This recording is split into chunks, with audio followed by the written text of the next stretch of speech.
Russia facing increasing sanctions. There have been boycotts from a number of alliances, and then there's the new war crimes investigation. Allison Harris has more from the White House. Allison.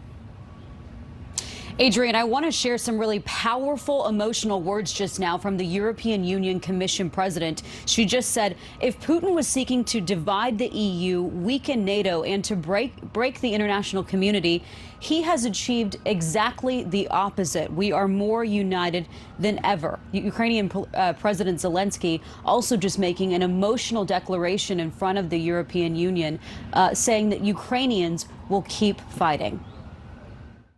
This morning, Ukrainian President Zelensky addressing European Parliament. We're fighting for survival. And this is the highest of our motivation.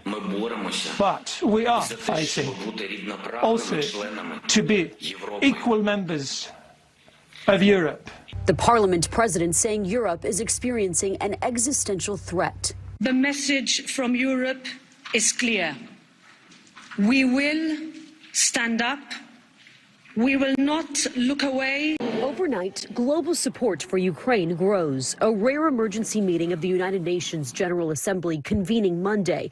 Ukraine's ambassador sharing this somber warning about the fate of democracy in the face of President Putin, who ordered Russia's nuclear deterrent forces to be on high alert. I have no illusions. If Ukraine does not survive, we cannot be surprised if democracy fails next. The U.S. saying it has no indication of a change in Russia's strategic threat. President Biden asked if Americans should worry about nuclear war. Mr. President, should Americans be worried about nuclear war? No. Meanwhile, the International Criminal Court has opened an investigation into Russia's invasion of Ukraine to determine whether war crimes have been committed, including the targeting of civilians and using weapons that kill indiscriminately. Human rights groups citing specific examples, saying Russian forces have been using cluster bombs and vacuum bombs, weapons that have been banned or condemned around the world. As peace talks between the two nations conclude Monday with no breakthroughs, the shelling and bloodshed only continuing. The Biden administration adding to the list of sanctions leveled against the Kremlin, cutting off access to hundreds of billions of assets in the U.S. and dollars to the Russian central bank.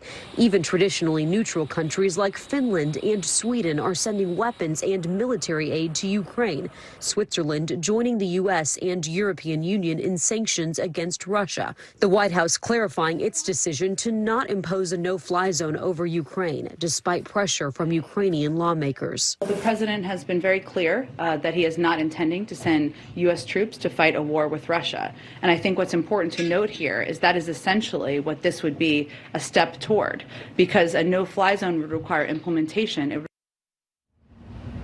And this morning, Belarus says it's sending more troops to its border with Ukraine. The White House warning that if Belarus joins Russia in this invasion, it will face further sanctions as well. Thank you so much for watching. Make sure to click on the red subscribe button below so you can get more of NewsNation's fact-driven, unbiased coverage.